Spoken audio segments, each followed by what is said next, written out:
Sir, এই নিন আপনার আকাঙ্ক্ষিত ধন। একেবারে খাসা জিনিস। আমি তাহলে চলুন। যাও যাও। কোথায় যাচ্ছ সুন্দরী?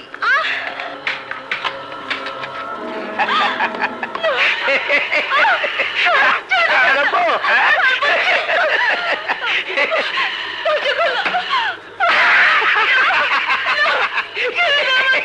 ছেড়ে দেবো, হ্যাঁ?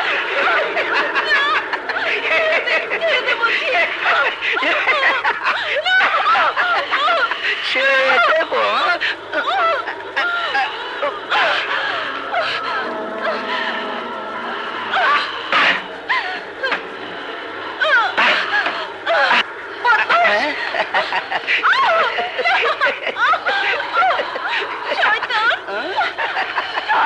ছাড়বো,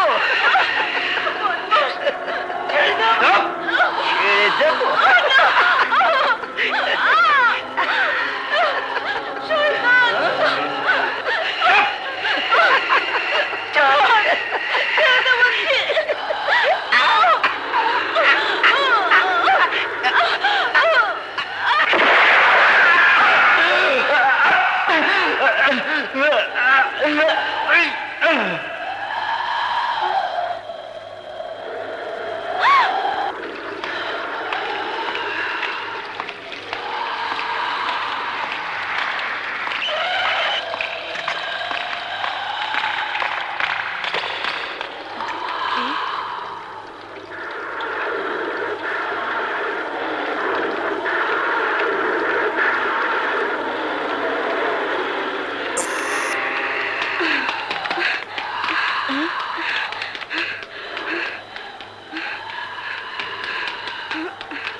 মাধবী, কি ব্যাপার? বাবা,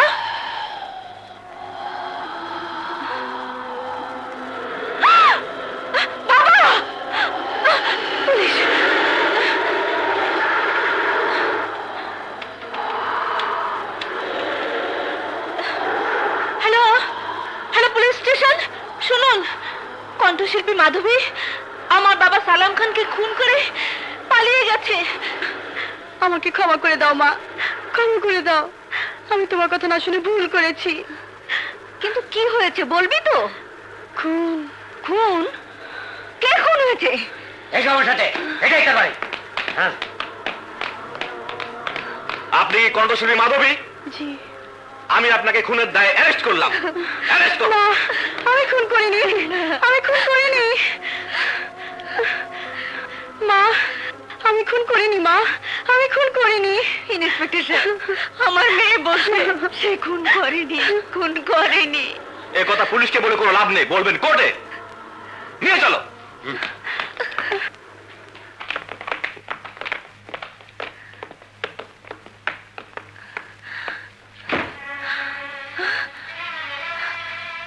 তুই তুই শেষ পর্যন্ত মাধবীকে খুনের আসামি বানিয়েছিস? হ্যাঁ, বানিয়েছি। শুধু আসামি নয়, তোমার ওই মাধবীকে ফাঁসির দড়িতে ঝোলাবো। আর ফাঁসির হুকুম নামায় সই করবে ওর বাবা ব্যারিস্টার সজীব চৌধুরী।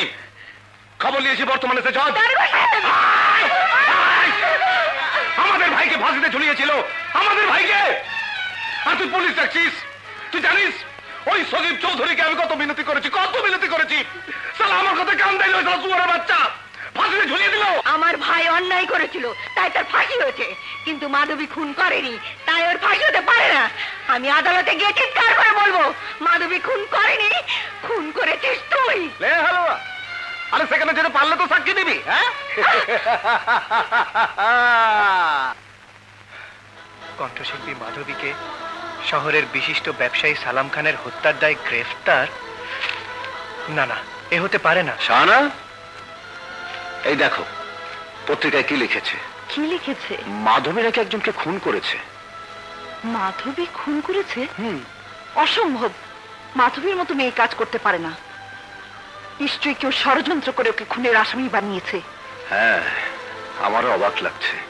মহামান্য আদালত, এই কেস অতি সিরিয়াস একটি কেস।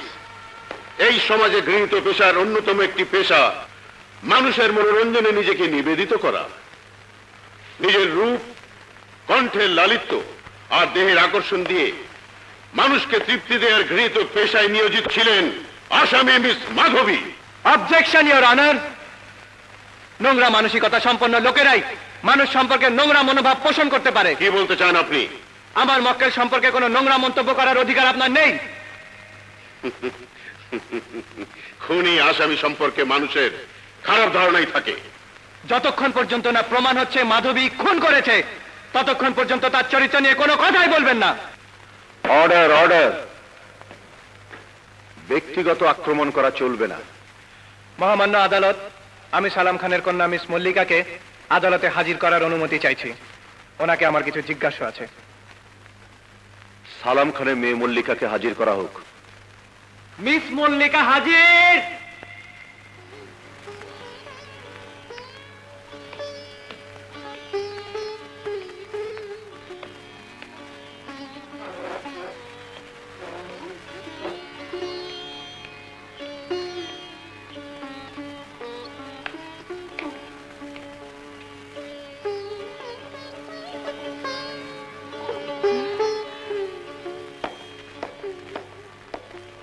আচ্ছা মিস মল্লিকা, সালাম খান তো আপনার বাবা। জি, আমার বাবাকে মাধবী খুন করেছে, তাই আদালতের কাছে আমার অনুরোধ, ওকে শাস্তি দিন, ওকে শাস্তি দিন। উত্তেজিত হবেন না মিস মল্লিকা, আমার একটা প্রশ্নের জবাব দিন। আপনার বাবাকে যে মিস মাধবী খুন করেছেন, আপনি কি করে তার প্রমাণ পেলেন? আমি নিজের চোখে দেখেছি। কি দেখেছেন? আমার বাবার লাশ। লাশ দেখা মানে এই নয় যে মাধবী আপনার বাবাকে খুন করেছে।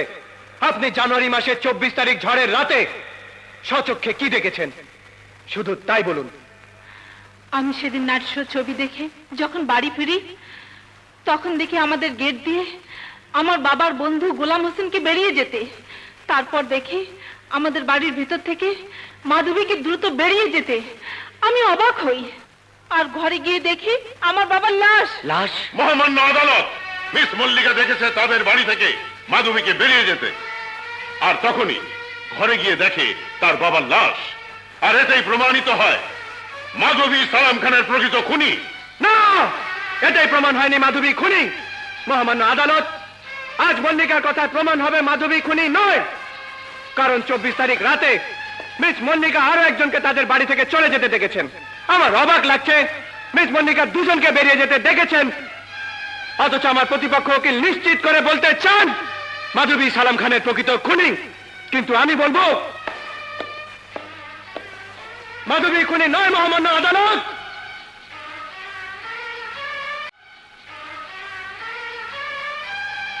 মহামান্য আদালত, মিস মাধবী আসল খুনি, কথা আমি আদালতে প্রমাণ করে দেব।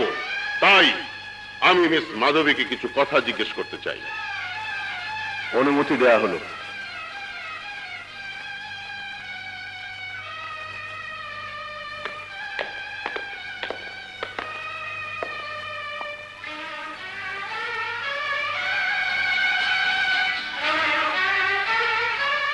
আচ্ছা মিস মাধবী, আপনি সালাম খানের বাড়িতে কেন গিয়েছিলেন? সালাম খানের বন্ধু গোলাম হোসেন আমাকে বলেছিল আমাকে আমার বাবা মায়ের কাছে নিয়ে যাবে। বাবা মা? আপনার বাবা মা? আপনার তো শুধু মা আছে জানতাম, এখন হঠাৎ বাবা কোত্থেকে উদয় হলো?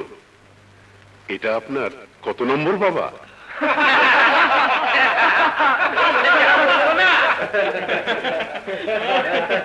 Order, order.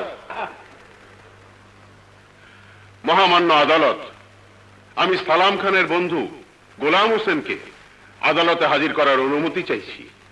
গোলাম হোসেনকে আগামী তারিখে কোর্টে হাজির করার নির্দেশ দেয়া গেল।